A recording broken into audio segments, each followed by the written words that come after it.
let's talk about the one kind of non-outside guy we're going to talk about in this discussion. That's Brian Branch of Alabama. Branch is 6 feet, 190, 30.75 inch arm, only a 4.58 at the combine. He played 1,682 career snaps. 1,182 of them were in the slot, right? So we're talking about kind of that hybrid slot safety kind of player here.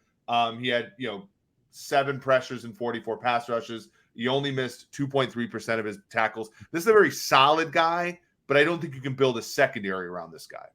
Very solid guy, good athlete. I think he's I think he's a 6. I think he's good.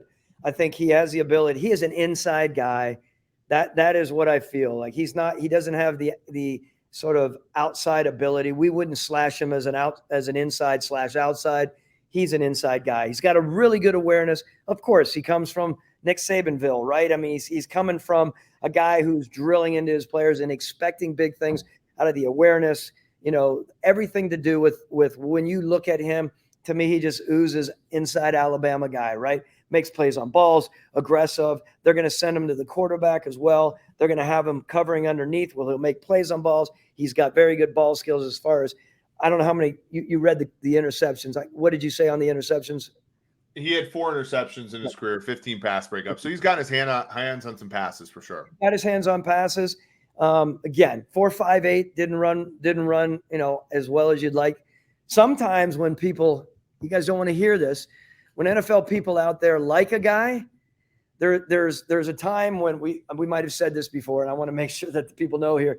When you're about ready to pitch that to your owner and to your head coach that this kid is your 2nd round pick or your late first, if you like him that much, you look all over the world for a 40 time. You don't care if it's Joe Schmo, the barber, who came out to the field and he got him at a 4.52 or a 4.49. Sometimes people do that to make sure that they have that on the card, so they're not turning in the card with a 4.58. It's unfortunate that he has a 4.58 here, because I think he plays better and quicker than a 4.58. But it's important when your owner's looking at that and your owner said, wow, you're taking a corner at 28, 29, 30, and he's a 4.58. That's a little dicey. Yeah, for sure. I think safety is a tough position to take high because of the, how many there are in the marketplace. We saw the Falcons got Jesse Bates at the top of the market, but most of the other safeties went from far lower than that. And so that means, to your point, I wanted to come up with this crack you were talking about, but it's hard to sign a corner in free agency. It's so hard that the Rams franchise tagged Tremaine Johnson 2 years in a row. These things are freaking hard to do, right? It's easier to get safety. That's why safeties will fall. Also, the higher you draft a safety, the more you want to build your defense around him. And unfortunately, the Chargers know this. The Chiefs knew this with Matthew. If you build your defense around a safety, they get hurt a lot, right? And so that leaves you very weak. That's why you guys prize outside corners so much, because, the defense is very interconnected. But the outside corner can be a little detached. You watch those old Falcons games with Deion Sanders, and the defense was kind of 10 guys over here and Sanders over there. And there's I think a little bit of every decision maker wants to sort of have a set it and forget it element about a player, and outside corners can provide you that a little bit. Safeties can't. Safeties are part of the fabric, and in good and bad ways. So are you suggesting here that you're saying Brian Banks should be projected to safety versus your number 3, your nickel? I would say 190 is a little small for actual safety, but I would say, you probably want, because right now, it's hard to draft a guy that's only going to play nickel. It's always going to come out. So you're kind of looking for reasons. So Chauncey Gardner-Johnson did this. He was an inside guy for the Saints. He went to Philly. He kind of played both.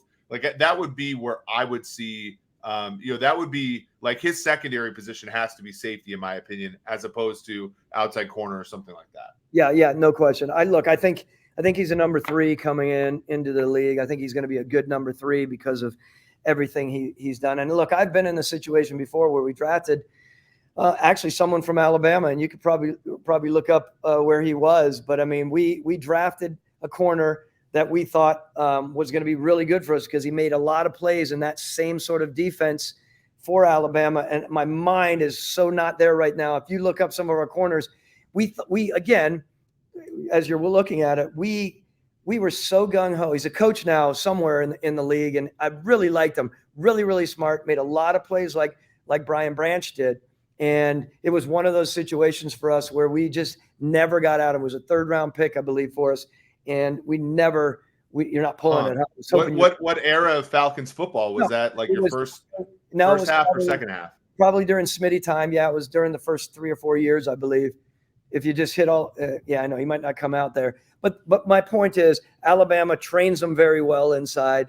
This is not showing well for a former GM. I should know all of my picks. Yeah, well, I'm normally good at, and we don't have to wonder these things anymore. We can always look them up. But I wanted to see where we were on the beginning of it. So not Thomas Dakoud. Although Thomas Dakoud was somebody I should have remembered. Albert, I might have been in year 1 or 2 for us, so 2.8 or 2.9. Anyway, okay. While I'm talking, I want everyone to know, like, those Alabama people are so primed to do really good work. They drill him, and that's what this kid is. Yeah, dude. I mean, here's a question, like, because I do think that's weird with Alabama, because Brian Banks would be probably the highest guy a slot guy went since Minkah Fitzpatrick, and obviously Fitzpatrick ended up being a slot guy for the Dolphins. Didn't work. They ended up trading him, and that was that wasn't a great trade for Miami because they never used him. But I also think it is hard because Alabama is one of the few places that will take an elite level athlete and then play them sort of like play them in like an inside role, because they have enough great athletes to play their best athletes on the outside. Is Jalen Collins that player? No, yeah. A little late in your time, Thomas. It's a little late in my times. Yes. Okay, so I'm not going to find this player. We might have just made this person up. No, Dominic Franks. No, that was a miss for sure. No, you know who it was? Chevis William Jackson. Moore. Chevis Jackson. Do you see him on there? Oh yeah. Clevis. Yeah, he was a LSU guy. LSU. My God, that's why I messed it up. Excuse me. It was LSU, 3rd round, right? It was in the 2008 draft. Chevis LSU. Derek remembers. Okay, good for you. I apologize, everyone. I should know better than that. I should be coming prepared on this. But Chevis was one of those guys. Gosh, it's kind of putting my point to rest here because I was talking about Alabama. But I'm thinking about those really athletic inside underneath guys who make a lot of plays. So it wasn't necessarily a Nick Saban guy. So, but LSU has this issue too, right? Where you're so good, you are collectively great. Like Justin Jefferson's a great example on the other side of the ball, where he only got to play inside because Jamar Chase and Terrace Marshall and all those guys were on his team. He goes to the pros, he can be much better than that.